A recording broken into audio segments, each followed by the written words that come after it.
저는 지금은 중국집을 운영하는 사장이 되었지만 젊었을 적에는 중국집 배달부로서 근무했습니다. 생각해보니 벌써 40년이나 넘은 일이 되어버렸네요. 1980년대 저는 배운 것도 없고 할 줄 아는 건 체력적인 일밖에 없어서 학교 자퇴 후 중국집 배달 일을 하기 시작했습니다. 오토바이도 좀 몰기도 해서 배달 일도 잘할 줄만 알았더니만 오토바이 모는 거랑 배달 일 하는 거랑은 좀 다르더라고요. 코너를 돌 때 철가방을 잘못 각을 잡았던지 음식이 가끔 엉망이 되어버려 사장님께 원망을 받아야만 했습니다. 야, 너 이번에도 음식을 케밥으로 만들어 배달했다며? 지금 월급 주고 고용해놨더니 장난하는 거야? 아우, 속상해 정말. 너 한 번만 더 이런 식으로 일하면 바로 해고야, 해고. 알겠어?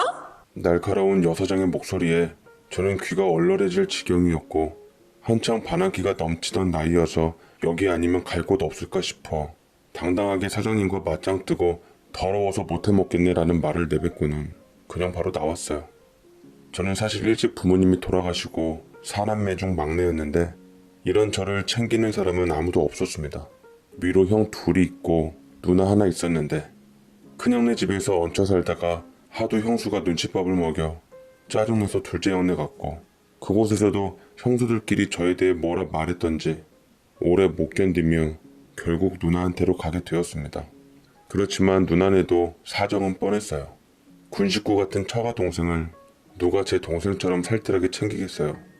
누나네는 심지어 시누이가 먼저 와서 공부를 한다며 매형이 말 많은 다 큰 처녀랑 저와 불안해서 같이 못 있게 한다고 매일 누나랑 싸우는 통에 그냥 집을 나가버렸습니다. 누나는 그나마 여자인지라 형들과 달리 저를 생각해주며 제 손에 틈틈이 모은 통장을 쥐어주었습니다. 이거 가져가서 작은 방이라도 얻어. 누나랑 같이 사는 게 누나도 제일 속 편하고 덜 걱정스러운데 네 매형이 아무래도 네 또래의 시누이가 있어 불안한 모양이야. 아, 지 핏줄은 아주 끔찍히 생각하는 사람이잖니.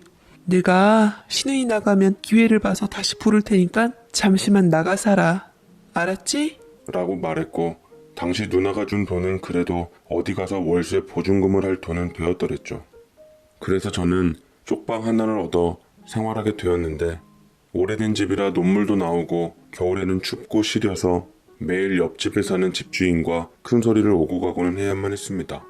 그래도 돈이 없으니 나갈 수가 없어 수그리는 쪽은 항상 제 쪽이었죠. 어쨌거나 저는 중국집을 잘린 후 다른 일자리를 알아보기 위해 사방팔방으로 돌아다녔지만 인부일 같은 건 몸만 힘들고 건강만 축나고 당장은 돈이 좀 돼도 나중에는 병원비로 다 써버릴 것 같아서 구간이 명관이다 생각하며 다시 배달일 쪽을 알아보았습니다. 그러다가 어느 동네 작은 중국 음식점에서 숙식도 제공하고 배달원을 구한다고 적혀있어 이거다 싶었더랬죠. 망설일 이유도 없이 바로 중국집을 들어가서 사장님을 찾았는데 주방장은 사장님이었고 홀서빙은 사모님인 부부가 운영하는 식당이었습니다. 저는 배달원을 하고 싶다고 말했고 사장님께서는 이런저런 질문을 하다가 그쪽에서도 급했던지 별 테스트 없이 저를 고용하게 되었습니다. 손빠르게 발빠르게 잘 좀 해주면 좋겠어요. 내일같이 잘해주면 월급도 점차 올려줄 테니까 앞으로 잘해봅시다. 저희 큰형보다 조금 나이가 더 많은 사장님은 제가 어리다고 혹여는 못 배웠다고 얕보지 않고 제게 깍듯하게 존댓말을 써주며 예의를 지켜주셨습니다. 예전 일하던 곳에서 하도 나쁜 말들만 들어서 그런지 사장님의 태도가 낯설었지만 그래도 싫진 않았어요. 저도 자연스럽게 사장님을 대함에 있어서 조심스러워지고 일도 좀 더 신중하게 하게 되더라고요. 그렇지만 간혹 저도 실수를 할 때가 있어서 배달 일을 하다가 음식이 엎어질 때도 있었는데 그때도 사장님이 사람이 실수할 수도 있죠. 주눅 들지 말아요. 내가 얼른 메뉴랑 서비스랑 해서 다시 만들어줄 테니까 조금만 기다려요. 대신 늦었다고 손님에게 꼭 사과 말씀만 부탁드릴게요. 라고 정중하게 말하는데 누군들 마음이 가지 않을까요? 말 한마디에 천냥빛을 갚는다고 저는 여태 저를 멍멍이보다 못한 취급을 했던 전에 사장님들과는 달리 항상 저를 치켜 세워주고 자존감을 지켜주는 사장님께 마음이 가서 정말 성심성의껏 최선을 다해 일했습니다. 정말로 진심을 다하게 되더라고요. 그래서 저는 그곳에서 일하면서 사장님과 돈독한 정을 쌓게 되었고 사장님네 집에 방이 하나 남는다며 제게 잘 곳까지 마련을 해주신 덕에 월세를 빼고 다달이 들어가는 부담을 줄일 수 있었습니다. 군 식구가 하나 더 늘어나서 신경이 쓰일 텐데도 사모님도 사장님도 저를 가족처럼 잘 대해주셨어요. 이참에 사장님은 제 딱한 사정을 아시고는 제 손을 잡고 힘을 주시며 언제까지 자네도 배달 일만 할 수 없으니 차라리 내 밑에 들어와서 주방 일을 배우는 건 어떻겠나?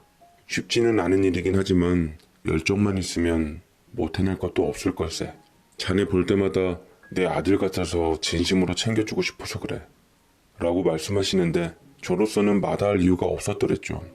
우리 사장님 같은 경우에도 중학교 때부터 큰 중식당에서 밑바닥서부터 차근차근 다진 기술로 현재의 식당 사장님이 되었기 때문에 제게도 희망이 있다고 말씀을 주셨습니다. 저는 그때부터 배달 일을 하면서 주방장 일을 하기 시작했어요. 사실은 힘이 더 들긴 했습니다. 배달 일을 한 후 새벽부터 나와서 주방 일까지 해야 했으니까요. 제가 언젠가 누나한테 가서 사정 얘기를 했더니 누나는 제 얘기를 듣고 분통을 터뜨리며 그거 그 사람 분명 주방일 일손 필요해서 너 더 부리려는 거야. 에그 멍충아, 넌 너무 세상 물정 몰라서 탈이야. 배달 일만 해도 될걸. 조만간 신호이 나갈 것 같으니까 나가면 우리 집으로 당장 들어와. 뭐 그런 사정이 다 있니? 라고 하는데 누나는 말을 늘 그렇게 했어도 누나네 집에 얹혀있는 신우이는 절대 나갈 생각이 없다는 것을 알고 있었기에 그러려니 넘겼습니다. 사장님이 설사 저를 똑같은 월급을 줘서 더 부리려고 한다고 해도 저는 상관은 없었어요. 그만큼 받은 게 많다고 생각했고 사장님께 실질적으로 기술을 배우고 있었거든요. 제가 손재주가 좋다며 그동안 사장님께서 쌓아온 노하우 등을 알려주셨고 저는 열심히 배웠습니다. 2년 정도 지나자 사장님이 가끔 밖으로 일을 볼 때는 짬이 날 때 제가 직접 요리하고 배달까지도 가능한 지경에 이르렀습니다. 물론 맛은 사장님이 더 좋긴 했지만 제가 만든 것도 평이 나쁘진 않았어요. 이렇듯 점차 지내는 시간이 길수록 공생관계가 끈끈해졌는데 어느 날 벼랑간 생각지도 못한 일이 터지고 말았습니다. 제 운명이 바뀌는 서막이 시작된 것이었죠. 제가 쓰던 방은 현관문 옆에 있는 방이었는데 새벽에 이상하게 자꾸만 잠자는데 애 울음소리가 들리는 것이었어요. 처음에는 꿈을 꾸나 헛것이 들리나 싶었는데 점차 애의 울음소리는 또렷해졌습니다. 저는 눈을 번쩍 떠서 가뜩이나 피곤한 상황에 어떤 여자가 애를 새벽에 울리나 싶어 짜증 한가득한 얼굴로 나갔더랬죠. 꿀만 같은 잠을 방해하는 것만큼 저한테는 역적이 없었으니 단숨이 들이받을 모양새로 메리아스 차림으로 밖으로 나갔어요. 그런데 저는 그 장면을 보는 순간 일시정지를 하고 말았습니다. 우는 듯한 여자 목소리가 들리더군요. 병택씨, 나도 더 이상은 혼자 못 키워요. 이번에 좋은 혼처자리가 나서 나도 시집 가야지. 언제까지나 아이만 뒷바라지 할 수 없는 거잖아요. 내가 비록 엄마지만 병택씨가 병택씨 인생 사는 것처럼 나도 내 인생 살 자격 돼요. 당신도 아이 아빠니 이제 병택씨가 알아서 하세요. 저는 놀라서 찔끔거리며 이게 뭔 상황인지 대강 돌아가는 것을 보았습니다. 긴장하며 숨을 죽이고 있을 때 사장님이 인상을 쓰며 말하더라고요. 그래서 지금 나더러 마누라랑 애가 있는데 밖에서 나온 아이를 데리고 집으로 들어가라고? 내가 그렇게 낯이 말랬더니만 혼자 박박 우겨서 엄마 노릇하겠다고 나을 땐 언제고 이제 와서 그래? 난 그때도 분명 말했고 지금도 생각은 변함없어. 양육비 한 푼도 줄 수 없고 애도 못 키우니까 고아원에 데려다 주든지 말든지 맘대로 해.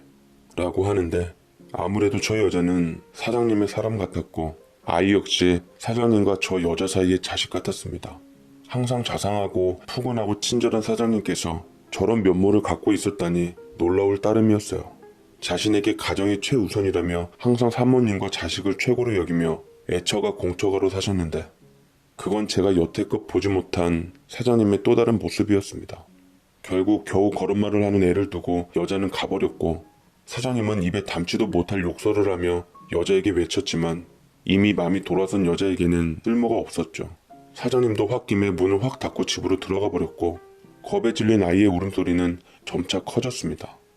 어찌해야 할 바를 몰랐던 저는 버려진 아이에게 왠지 이리저리 치였던 제 신세처럼 보였고 저도 모르게 제 메리아스를 벗어 아이를 꼭 감싸 안아주며 안아주고 말았습니다. 그게 그 아이와의 첫 만남이었어요. 사장님도 모른 척한 아이를 저는 집으로 데려왔고 낯가림을 하는 아이를 서툴게나마 쓰다듬자 아이는 조금씩 안정을 찾아갔고 울다 지쳐 제 이불에서 잠이 들고 말았습니다. 자는 모양새가 참 예쁘더라고요. 엄마가 잘 돌봐줬는지 그래도 통통한 젖살이 붙어 있었습니다. 볼을 손으로 쓰다듬으니 참 보드럽고 아이에게 저는 사랑을 느끼게 되었습니다. 아래쪽이 축축해서 기저귀를 벗기니 저랑 똑같은 성별이더라고요. 저는 방 안에 비키니 옷장에서 제 메리아스를 뭉쳐 대강 고무줄로 묶어놔서 기저귀를 대신했고 아이와 함께 그렇게 잠이 들었습니다. 그리고 몇 시간 후 아침에 굵직한 변성기의 비명소리를 듣고 저는 눈을 뜨게 되었습니다.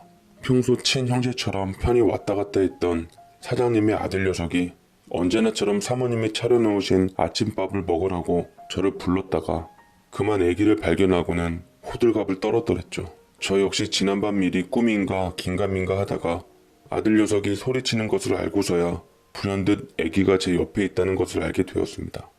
호들갑스런 소리에 사장님과 사모님이 제 방으로 왔는데 아이를 보고 사장님은 찔끔하며 외면해버렸고 사모님은 제게 놀라워하며 물었습니다. 아니 강군, 지금 그 애는 뭐야? 설마 강군, 그 애 혹시 강군 아이야? 설마 아니 결혼도 안 하고 애를 낳아온 거야? 아니요. 그게 아니라 이 아이는 하고 사장님을 쳐다보니 이미 그 자리에 안 계시더라고요. 상황이 곤란해질 게 뻔하니 아무 말도 할 수가 없었고 저는 졸지에 아이 아빠가 되고 말았습니다. 사모님은 제 아이려니 하며 본인 남편이 혼외자식인 것은 꿈에도 모른 채 아이만 가엾다고 저를 책임감 없는 남자라며 흘겨보았어요. 아유, 아이가 참 순하네. 아무 사람이나 다 잘 따르는 걸 보면 애 엄마가 여러 사람 손에 맡겼나 보다. 에휴, 하긴 여자 혼자 애 책임지고 벌어먹여 살리려면 누구한테 맡기고 일을 해야지. 안 그럼 굶어 죽지.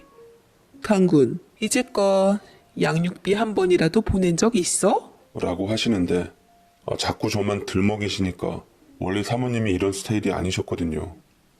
부부는 일심동체라고 사장님처럼 푸근하고 부드러운 내성적인 사람의 소유자인 줄 알았더니만 애 키우는 엄마 심정으로 바라보니 아이랑 여자만 마냥 불쌍하고 저는 중요한 것을 간수 못해 자식이나 버리는 금수만도 못한 인간이 되어 있었습니다. 계속 궁지에만 몰리니 저는 어떻게든 누명도 벗고 이 일을 해결할 목적으로 사장님을 슬쩍 불러내서 얘기를 털어놓았어요. 괜시리 잘못 입을 벙긋거렸다가는 통째로 남의 가정이 날아가 버릴 수도 있으니 더 조심해야만 했습니다. 사장님도 잔뜩 움츠려 있더라고요. 저기 사장님, 저 지난밤에 다 봤어요. 저 아이 사장님 아들이에요. 아무리 상황이 난감하시더라도 어떻게 저 어린아이를 밖에다 두고 집으로 돌아가셨어요? 제가 보다 못해 일단 데리고 들어왔는데 어서 엄마를 찾던지 아니면 사장님이 키우시던지 사생결단을 내야 하지 않으시겠어요? 저 진짜 억울해요. 라고 얘기하니 사장님 갑자기 안면을 싹 바꾸시고는 무조건 모르쇠로 일관하기 시작했습니다. 지금 무슨 말 하는 건가? 강군, 지금 왜 강군의 아이를 나한테 떠넘기려는 거야? 나는 지난밤에 밖에 나간 적이 없어. 무슨 개꿈을 꾸고 나한테 이러는지 모르겠지만 사생활 관리 똑바로 하게. 자네 아무리 내가 아끼는 사람이라지만 도덕적으로 옳지 못한 짓을 한다면 나 역시 용서하지 못하네. 뭐라고요? 사장님, 어떻게 되신 거 아니에요? 라고 했는데 하도 기가 막혀서 어안이 벙벙해진 나머지 저는 사장님을 붙들고 지금 무슨 말을 하시는 거냐고 저 애를 똑바로 보시라고 사장님 아들이라고 수차례 얘기했지만 도저히 말이 통하질 않았습니다. 당시만 해도 유전자 검사가 흔하질 않던 시절이라 무식한 저는 그런 것을 할 엄두도 못 내었고 설사 유전자 검사를 한다고 해도 사장님의 아이라고 나온들 저렇게 발뺌을 하는데 아이를 잘 키울 것 같지도 않았습니다. 그래서 아이를 한참이나 보다가 어찌해야 좋을지 생각해 보았고 이와 별개로 이미 변해버린 사장님의 마음에 신뢰가 깨져버린 저는 친자식도 저렇게 무정하게 버리는 판국에 저 또한 언제 버려질지 모른다는 생각이 들었습니다. 한번 신뢰가 틀어지자 저는 자꾸만 일에 관해서도 삐뚤게 나가기 시작했고 사장님도 처음엔 좋은 말로 하다가 점차 본색이 드러나기 시작했죠. 사장님도 여타 다른 인간들과 크게 다르지 않더라고요. 때마침 누나네 집에 있던 신우이가 드디어 시집을 가서 집을 나가게 되었다는 말에 저는 일단 누나네 집에 비집고 들어가기로 했고, 무식하면 용감하다고 아이도 함께 데리고 가게 되었습니다. 누나 말 맞다나 아직 세상 물정을 몰랐던 탓인지 저는 그냥 그 아이가 너무 불쌍하고 가여웠어요. 솔직히 길거리에 멍멍이 새끼도 불쌍하다고 먹이 주고 정 많은 사람은 키우는 판국에 하물며 사람은 어떻겠습니까? 고아원에 보낼 생각도 못했고 이것도 인연이다 싶어 어금니 꽉 깨물고 데리고 들어갔어요. 덕분에 누나에게도 매운 손맛을 봐야만 했습니다. 저는 사모님에게 혼쭐난 기억으로 인해 누나를 붙잡고 제발 더 이상 나한테 뭐라고 하지 말라고 부탁했고, 그래도 누나는 사모님과 달리 제가 친동생이라 그랬던지 이미 벌어진 일 같고 어떻게 할 수는 없었던지 긴 한숨을 토해내며 화를 억눌렀어요. 제가 아기를 꼭 껴안고 무겁게 말했습니다. 내가 어떻게 해서든 돈 벌어서 이 아이 먹여 살릴 테니까 그때까지만 누나가 좀 도와주라. 어차피 셋째 조카도 우리 애기랑 별반 차이 없는데 키우는 김에 둘이 같이 키우면 정서적으로도 좋고 암튼 다 좋잖아. 나 좀 도와줘 누나. 나 이제 사람답게 살고 싶어서 그래. 이 아이가 날 사람답게 살게 해줄 것 같아서 놓을 수가 없어. 네, 그 말이 정답일 겁니다. 아무 희망도 미래도 없었던 제게 아이라는 존재는 큰 힘이 되었어요. 비록 제 아이가 아니더라도 길에서 제가 거둔 아이라고 할지라도 오히려 더 그래서 동질감도 느껴지고 끈끈해진 정이 생겨 정말 놓을 수가 없었습니다. 아이를 버리는 건 절 버리는 일이나 마찬가지라는 생각이 들었어요. 그래서 더 애착이 갔고 그렇게 제 아들로 키우기로 마음을 먹었습니다. 참 사람 인연이 참으로 무섭고 정은 더 무섭더라고요. 애엄마는 아이의 출생신고도 안 했던지 우리 아들은 세상에 없는 아이였고 그렇다고 법적으로 제 호적으로 올릴 수도 없는 상황이라서 그냥 악착같이 돈 벌어 아이를 무작정 먹여주고 길렀는데 나중에 학교 갈 나이가 되어도 취약 통지서가 나오질 않더라고요. 아이는 저를 아빠로 알고 있는 상태였는데 유치원조차 보내질 않아서 아이는 변변한 친구도 없어 늘 놀이터에서 혼자 놀았습니다. 그런 모습을 볼 때마다 사장님을 다시 찾아가서 엎드려 빌어서라도 아들을 받아들여 달라 그럴까 했지만 아무리 생각해도 거기서는 잘 자랄 것 같지가 않았어요. 일단 아버지라는 사람이 나몰라라 배째고 나오니 통탄할 일이었죠. 돈은 어떻게 해서든 벌어서 아이를 돌볼 수 있었지만 호적 문제는 제가 해결할 수 없는 것이었습니다. 내 때문에 내키지 않는 결혼을 할 수도 없는 노릇이고 매일 한숨만 늘어가던 찰나에 다행히 제게 구원의 손을 뻗는 사람이 있었습니다. 그건 바로 누나 내외였어요. 저 혼자 끙끙거리며 아이를 키우는 것에 대해 안쓰럽게 보았던지 누나가 어려워하자 매형이 제게 조심스럽게 말하더라고요. 주호 이제 학교 갈 나이 됐는데 우리가 돌보면서도 호적에서는 방치를 해놨으니 우리도 여태 정말 많이 마음이 불편하더라고.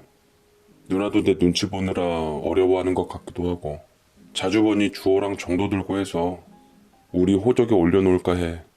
일단의 학교는 보내야 하니까. 평소 매정하고 차가운 줄만 알았던 매형이 저와 제 아들을 위해 이런 처사를 내려주니 어찌나 고마웠는지 모릅니다. 그 앞에서 저를 수십 번을 하며 제가 울면서 고맙다고 하니 매형은 가슴이 울컥했는지 눈시울을 붉히시며 저를 다독여 주셨어요. 이 사람아, 내 아무리 정이 없기로서니 우린 가족이잖아. 주호가 자네 아들이면 내 아들이기도 한데 자네가 나중에 결혼하고 자리 잡으면 그때 주호 법적인 것을 다시 정리해 봄세. 주호를 진심으로 예뻐하고 핏줄로 여기며 가족으로 받아들여 주려는 제 가족들의 움직임으로 인해 감동을 받게 되었습니다. 그리고 아들은 드디어 초등학교를 들어가게 되었고 조금씩 공부에 대해 알아가기 시작했습니다. 한글도 숫자도 아무 선행학습이 되어 있지 않은 아이였기에 초반에는 친구들에게 많은 놀림도 받고 시험조차 못 볼 정도로 심각한 상황이었지만 아이는 스스로 뭘 느꼈던지 책상에 앉아있는 시간이 길어지기 시작하며 스펀지처럼 학습을 받아들이기 시작했습니다. 불과 한글을 떼는 데는 한 달도 걸리지 않았으며 숫자, 구구단, 세 자리 사칙 연산을 하는 것도 마찬가지였습니다. 0점에서 10점, 30점, 100점까지 점수를 도달하는 것도 큰 시간이 걸리지 않았어요. 학년이 올라갈수록 아이는 공부에 재미를 느끼며 욕심을 내었고 제가 무식했던지라 아이가 원하는 문제집이나 전과를 사라고 직접 돈을 주었습니다.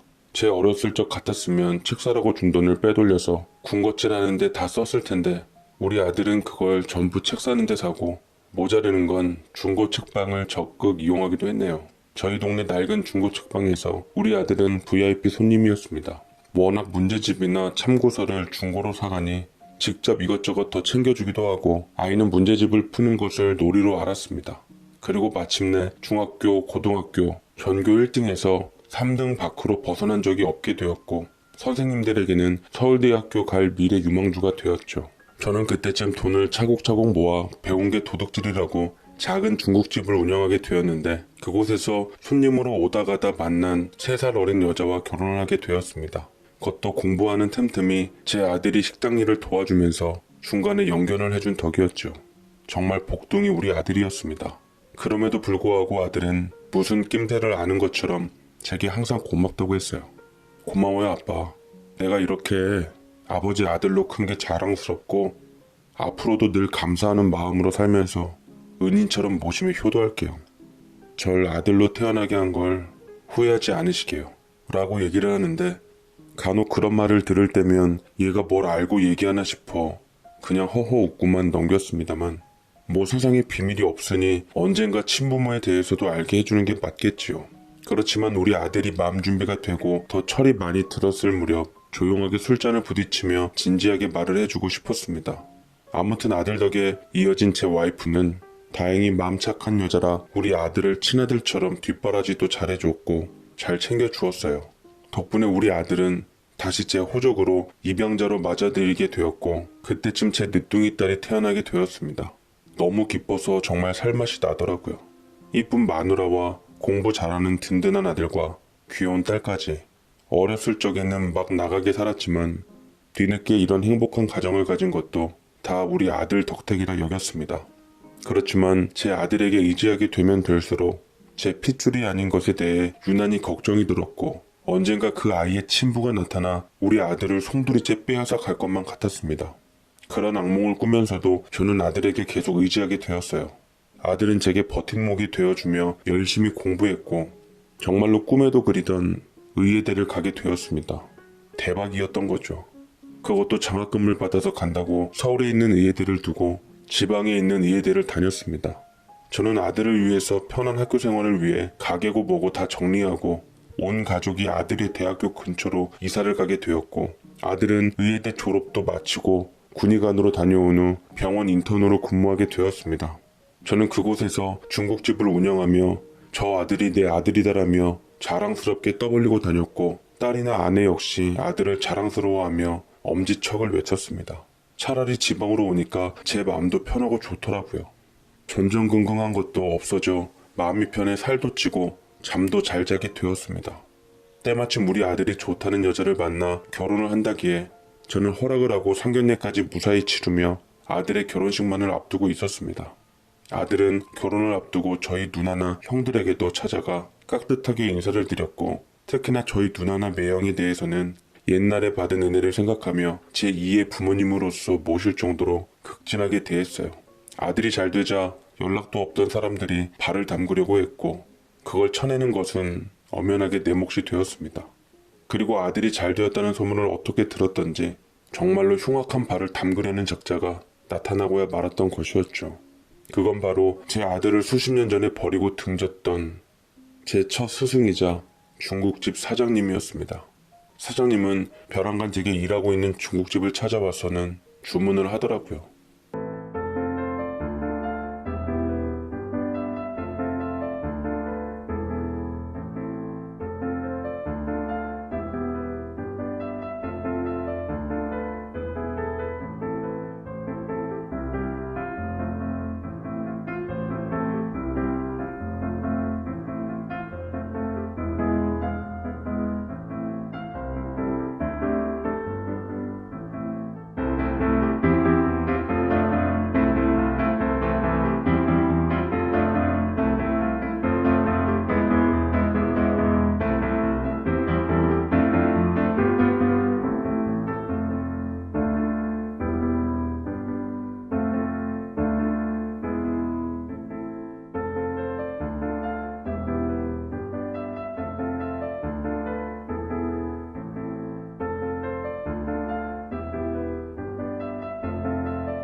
처음에는 누군지도 몰랐습니다. 세월의 흐름도 있었고 그 사람도 저도 나이가 많이 든 상태였으니까요. 노인이었지만 참으로 정정한 사람이었습니다. 짜장면 한 그릇을 시키더니 다 비우고 공깃밥까지 시켜 비벼 먹은 후에야 절 불러 세우더군요. 어이, 사장 양반, 음식 맛이 내 손맛만 못해. 수십 년 동안 요리를 했을 텐데 맛이 여전히 초보 상태에 머물러 있구먼. 아니면 음식을 공부하고 연습할 시간에 내 아들을 키우는데 너무 혼신의 힘을 다해서 그랬나? 자네 아들로 둔갑시킨 내 아들, 의사로 병원에서 일하고 있다며?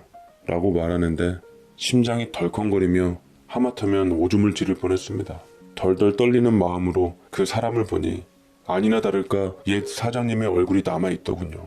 노인이 된 사장님은 정정한 자태로 이제 와서 자기 가정이 위태로울까봐 외면하고 버렸던 자신의 아들이 성공했다며 그 덕을 바라고 온 모양이었습니다. 저는 도끼 눈을 뜨며 뻔뻔스러운 사장의 자태에 온몸을 다해 거부 의사를 밝혔습니다. 사장님 아들이라뇨? 말씀 좀 가려하십시오. 30년 넘게 아들을 외면하고 버리실 때는 언제고 이제 와서 아들이 의사가 됐다니까 어딜 기어나오길 기어나옵니까? 참으로 뻔뻔스럽네요. 사장님께서 추운 밖에 있던 그 아이에게 등을 보인 순간, 사장님께 미칠 화를 피해 아들을 제게 떠넘기신 순간 제 아들이 되었습니다. 함부로 아들이란 말 하지 마십시오. 한때 좋은 감정을 가진 제게 밑바닥까지 보이지 마시라고요. 나 죽기 전에 내 아들 반드시 내 호족으로 원위치 시키고 싶어서 왔네. 법적으로도 현실에서도 그 아이는 내 아들이니까 천륜이란 말이 괜히 있는 줄 아나? 자네가 아무리 우리 부자 사이에 천륜을 끊으려 해도 쉽지 않을 걸세. 내 아들에게 내가 신부라는 것을 고백하고 그 아이의 의사를 물어보는 게 합리적이지 않나? 언제까지 손바닥으로 하늘을 가릴 수 있을 거라 생각하나? 라고 말하는데 그 말은 반은 맞고 반은 틀렸습니다. 법적으로도 현실에서도 주어가 사장님의 아들은 틀린 말이었고 천륜을 끊을 수 없는 것과 제 아들에게 모든 사실을 밝혀서 아들의 의사를 물어봐야 한다는 일은 맞았던 겁니다. 이제 어린아이가 아니니 저보다 상황 판단을 월등히 잘할 수 있는 배운 녀석이니 이제는 진실을 밝혀야 할 때가 오긴 했습니다. 사장님은 오늘 기어코 아들을 만나고 가겠다고 자리를 지켰고 다 늙은 노인을 무력으로 내쫓을 수도 없는 노릇이라서 기왕지사 이렇게 된 거 순리대로 맡기기로 했습니다. 이미 아내한테는 제가 모든 것을 말해 놓았기 때문에 아내 역시 당황한 기색 없이 아들의 마음을 존중해 주기로 마음먹었습니다. 저는 아들에게 전화를 걸어 오게 했고 아들은 퇴근 후 저희 가게로 영문도 모른 상태로 왔는데 제 심각한 목소리를 듣고 많이 걱정스러운 얼굴이었어요. 부랴부랴 오자 사장님은 직감적으로 그 녀석이 친아들임을 깨닫고 눈물을 글썽이고는 아들을 안고서 통곡을 했습니다. 내 아들이구나 네가. 이렇게 잘 자라주었다니. 어디 보자 내 새끼. 내가 그날 너를 저 사람한테 보내고 두 발 뻗고 잠을 잔 적이 없었다. 우리 와이프 먼저 보내고 아들 하나 있는 거 지금 날 찾지도 않은 채 보지도 않고 있어. 내가 이렇게 산다 아들아. 죽을 날만을 기다리고 있는 나한테 네가 희망이고 보배인 거야. 병 때문에 오래 살지 못할 것 같은데 남은 시간이라도 나와 함께 해주지 않으련? 라고 아들에게 통사정을 하는데 자신의 목숨을 빌미로 버린 아들한테 용서와 자비를 바라는 모양새가 썩 보기 좋진 않더라고요. 가뜩이나 동정심 많은 녀석이라 저런 얘기를 들으면 혼란스러워할 텐데 가슴이 먹먹해지고 답답해져 왔습니다. 하지만 정말 그 사람 말 맞다나 제가 마음에 동요를 하게 되면 천륜을 어기는 꼴이 되니 그럴 수는 없고 온전히 아들의 판단과 결정에 맡길 수밖에 없는 노릇이었죠. 아들은 처음에는 무척이나 놀라는 듯 했지만 침착함을 되찾고 한동안 아무 말 없이 얼어있다가 친부한테 다가가서 유전자 검사를 해야 자신도 확인할 수 있겠다며 면봉으로 친부의 DNA를 채취해 갔습니다. 그리고 일단 돌아가시라고 연락을 드리겠다고 점잖게 말을 하더라고요. 그리고 며칠 뒤 유전자 검사표를 확인한 듯 아들은 아니나 다를까 멍해하며 혼란스러운 모양새였습니다. 이름을 불러도 대답도 안 하고 멍하니 정신이 나가 있는 상태였죠. 가뜩이나 힘들어하는 아들에게 기회나 시간은 주지 못할 망정 친부라는 사람은 사사로운 욕심과 질투로 인해서 저희 가게에 뺀질나게 드나들며 아들을 재촉했고 아들은 결정을 할 수밖에 없었습니다. 남의 의사 아들을 도둑질해 가서 호의호식하며 살고 벗겨서 날로 먹으려는 인간들 다 매장시키고 법의 심판을 받아야 한다며 생떼를 부리는 친부로 인해 몇 날 며칠 동안 장사를 못하고 피켓 시위를 하며 아들을 날도둑질한 참으로 나쁜 인간으로 묘사를 하며 욕을 해대는데 왜 이렇게 추악하게 늙으셨는지 지난날에 좋았던 기억마저 다 어그러지니 날이 갈수록 배신감이 느껴지고 화가 났습니다. 하지만 딴에는 오죽 아들에 대한 그리움이 절실하면 그럴까 싶어서 되려 씁쓸하고 동정심이 일어나기도 했죠. 아들 녀석은 쭉 지켜보다가 자기 친부를 말리며 성을 내더라고요. 그 또한 한 번도 보지 못한 아들의 모습이었습니다. 저기요, 죄송합니다만 다신 그쪽 분을 안 보기로 다짐했습니다. 아무리 생각해봐도 여태 키워주신 아버지의 은혜가 있는데 고작 핏줄 하나에 그 수많은 세월의 정성과 노력을 저버리기에는 지금 아버지와의 정이 너무 두텁습니다. 지금의 아버지를 저버릴 수가 없습니다. 사람으로서 할 짓이 아닌 것 같아서요. 나와주셔서 감사드리고 훗날 나중에 또 다시 천륜으로 엮인다면 그때는 절 버리지 마세요. 제 몸과 마음을 다해 효도하겠습니다. 그때는 지금의 저와 아버지처럼 돈독하고 친한 사이로 인생을 함께 보내길 바라겠습니다. 그러자 사장님은 작정하고 온 듯 악에 바친 듯 아들의 등에 고래고래 소리를 지르며 마구잡이로 아들을 쳤습니다. 자신이 제 아들의 진짜 아비라며 이 세상에 널 있게 해준 애비를 어떻게 생판남이랑 비교할 수가 있냐며 피는 물보다 진하다고 온갖 소리를 해대며 아들을 그렇게 쳤어요. 그러자 아들은 지금의 저와 아버지의 정은 천륜보다 강하니까요. 죄송합니다. 제 천륜은 타고나는 것이 아니라 만들어가는 것입니다. 저는 그렇게 생각하고 있어요. 저는 하마터면 감동이 벅차올라 울컥거려서 아들 앞에서 눈물을 보이고 말았습니다. 유전자 검사가 나온 후 친부모한테 갈 줄 알았는데 끝까지 의리를 지키는 아들의 모습에 너무나 고마운 탓이었습니다. 사장님은 단호한 친아들의 태도에 더 이상 뭐라 할 것도 없이 그대로 돌아섰고 아들은 돌아선 그 등 뒤에서 하염없이 눈물을 쏟았습니다. 그리고 두 번 다시 사장님은 저희 가게에 걸음을 하시지 않았고 아들은 2년 후 사장님이 돌아가신 후에야 장례식에서 뵙고 장례식 내내 울고 소리내어 또 울었습니다. 평생 울음을 다 쏟아내는 것처럼 폭포수 같은 눈물이 끊임없이 내렸지요. 사장님의 상주는 어렸을 때 보았던 첫째 아들이었고 그 첫째 아들은 혹여나 아버지의 남은 재산에 우리 아들이 눈독을 들일까 호시탐탐 경계를 늦추지 않았습니다. 사장님은 그토록 후회하고 참담한 심정도 모르고 천륜을 어긴 배신한 아들이라고만 생각했던지 괘씸했던지 단 한 푼도 남기질 않고 모두 큰아들에게만 넘겼습니다. 하지만 아들만큼 돌아가신 사장님을 잘 챙기는 사람은 결코 없었어요. 모두가 돌아가신 분을 잊으려 할 때 생전 딱 한 번 본 그 모습만 기억하며 살아가고 있습니다. 지금 제 아들은 의사가 되어 근무하고 같은 의사인 며느리와 결혼하고 손주들과 가정 이루었는데 부디 그 녀석의 결정에 후회하지 않고 죄책감이나 그와 관련된 어떠한 힘든 감정 없이 지금처럼 행복하길 바랍니다. 저 역시 정과 의리가 천륜보다 강하다는 말을 믿고 있고 여러분들에게 이 작은 진리를 제 몸소 경험한 것으로 알리고 싶었네요. 제 사연 끝까지 읽어주셔서 감사드립니다.